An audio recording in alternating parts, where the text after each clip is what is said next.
Tak cukup kalau kita hanya membezakan alif maksurah dengan hanya melihat huruf ya yang ada alif kecil. Manakala huruf ya yang dibaca ya itu dengan melihat sama ada dua titik ataupun tidak. Kerana ada sahaja huruf alif maksurah yang tak ada alif kecil itu dibaca dengan alif. Manakala huruf ya yang tak ada titik itu pula dibaca dengan ya. Jadi jom kita tengok apakah yang membezakan ciri-ciri huruf ya dan juga alif maksurah ini.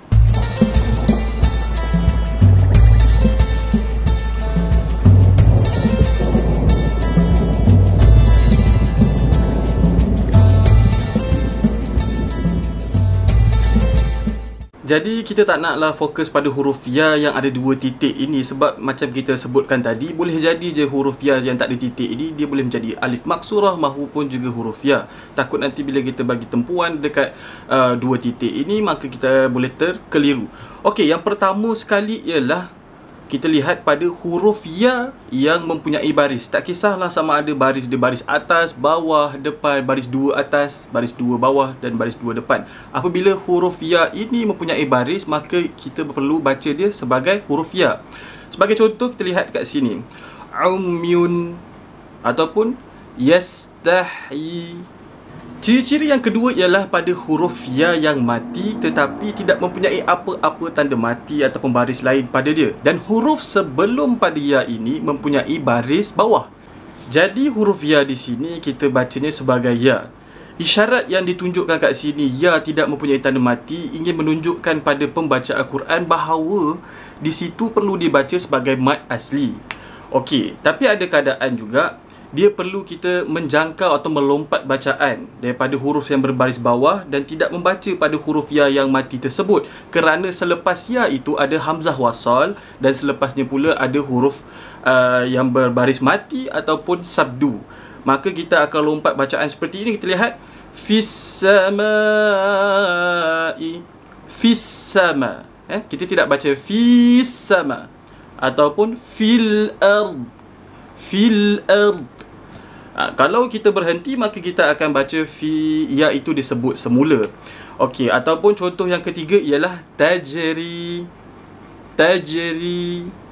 Okey, jadi mad asli ataupun juga kita melompat bacaan bahasa mudah dia. Yang ketiga ni penting, iaitu apabila huruf ya mati mempunyai tanda mati. Kita perlu faham tanda mati peranannya dalam Quran Rasam Uthmani itu sebagaimana. Apabila sesuatu huruf itu mempunyai tanda mati, ianya memberitahu kita bahawa huruf tersebut perlu disebut secara asalnya, secara original. Apa maksud saya original kat sini ialah kita mesti sebut huruf itu mengikut makhraj dan sifat-sifat yang telah ditetapkan padanya.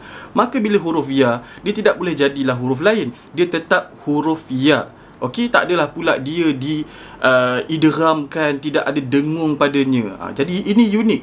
Tidak adalah dia letak huruf mati tu, kadang-kadang letak tanda mati, kadang tidak letak tu sebab dia suka-suka nak buat macam itu. Ada fungsi dia. Okey? Sebagai contoh kita lihat perkataan ni. Syai'in, syai'. Kalau berhentilah.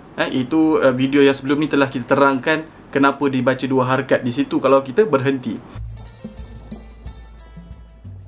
Ciri-ciri alif maksurah yang pertama ialah iaitu huruf ya yang mati tidak mempunyai apa-apa baris dan huruf sebelumnya mempunyai dua baris atas. Okey, kalau kita perhatikan kebiasaan dan kebanyakan tempat dalam Al-Quran, huruf-huruf yang mempunyai dua baris di atas, dia mesti ada partner dia. Partner dia iaitu alif. Jadi sama juga dengan kes ini, apabila huruf sebelum ya berbaris dua di atas, maka ya itu dikira sebagai alif juga. Tapi dalam kes ini ialah alif maksurah. Sebagai contoh kita lihat perkataan hudan. Kalau kita berhenti, dia akan menjadi mad iwad. Mad iwad ni mad gantian lah. Kita insyaAllah one day akan cerita lebih detail tentang mad iwad ini. Okey, jadi hudan dua baris perlu diganti menjadi satu baris.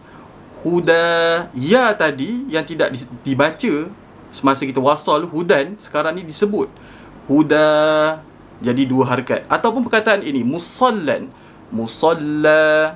Jadi ya di sini ialah alif maksurah. Ciri-ciri yang kedua ialah huruf ya yang mempunyai alif maksurah. Okey, yang ni semua orang tahu yang huruf tersebut ialah alif maksurah lah. Sebagai contoh Musa, Al-Husna. Okey, ada alif. Jadi senang sahaja. Tapi kita nak lihat yang ketiga punya ciri-ciri ini ialah huruf ya yang tidak mempunyai alif kecil ataupun huruf mati yang tidak mempunyai tanda mati apa-apa, huruf sebelumnya berbaris atas. Di sini juga ialah alif maksurah. Ada pula, bukan ada pula lah, ada yang bertanya kenapa tidak pada semua alif maksurah ini letakkan alif kecil. Okey, ada jawapan dia. Yang pertama, kerana di sini tidak ada alif maksurah, kerana dia nak bagi tahu lagi sekali pada pembaca Al-Quran bahawa ianya tidak akan dibaca apabila kita wasal. Contoh perkataan kita lihat, Musal kitab. Okey. Daripada sin itu kita tidak membaca alif maksurah tersebut, kita terus lompat kepada lam yang bertanda sukun. Okey. Ataupun contoh yang kedua, hatta narallah. Tapi kedua-dua perkataan ni bila kita berhenti, kita perlu baca alif maksurah tersebut. Hatta nara. Ataupun tadi Musa, Musa. Okey. Jadi ada fungsi alif maksurah itu diletakkan. Sebagai contoh tadi kita tengok Musa itu. Yang ada alif maksurah ini, dia kita sambung ataupun kita berhenti, kita memang sebut alif maksurah tersebut. Dibaca 2 harakat pada bila-bila masa. Musa. Pada yang tidak ada alif maksurah itu, bila kita sambung, dia tidak dibaca. Bila kita berhenti, jadi 2 harakat sebab dia dibaca semula.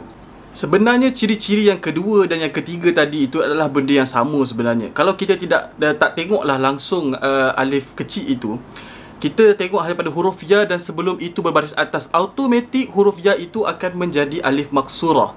Cuma seperti saya katakan tadi, ada fungsi dia meletakkan alif dengan tidak meletakkan supaya dia bagi tahu pada kita nak baca macam mana. Sebenarnya 2 dan 3 itu boleh digabungkan sekali dengan kita rumuskan mengatakan bahawa ya itu tidak sebelum ya itu berbaris atas, maka ya itu adalah alif maksurah, melainkan kalau ada tanda mati sukun itu pada huruf ya tersebut, maka kita kena sebut ya itu seperti asal, iaitu bukan alif tapi huruf ya. Ringkasan dan perbandingan di antara huruf ya dan juga alif maksurah. Yang pertama, huruf ya yang mempunyai apa-apa baris, iaitu atas bawah depan, 2 baris atas, 2 baris bawah, 2 baris depan, dikira sebagai huruf ya. Manakala alif maksurah ialah huruf ya yang tidak mempunyai apa-apa baris padanya, iaitu huruf mati, sebelumnya mempunyai huruf berbaris 2 di atas. Jadi huruf ya ini ialah alif maksurah. Contoh tadi huruf ya ialah umyun. Manakala untuk alif maksurah, hudan ataupun huda. Yang kedua pula ialah huruf ya yang mati tidak mempunyai tanda mati, sebelumnya berbaris bawah, maka ini huruf ya ialah huruf ya. Dan yang bagi alif maksurah ialah pula huruf ya yang mati sebelumnya berbaris atas, maka dia akan menjadi kepada 2 bentuk. Yang pertama, ya itu tidak mempunyai alif maksurah, dan yang ada alif maksurah. Kedua-dua ini ialah alif maksurah. Dan yang terakhir dan yang paling penting ialah apabila huruf ya ini dia tidak melihat keadaan sekeliling dia, sama ada di belakang dia ke atau selepas dia, baris ke atau pada huruf mati. Tapi kalau huruf ya ini mempunyai tanda mati, maka kita sebut dia seperti biasa sebagai huruf ya.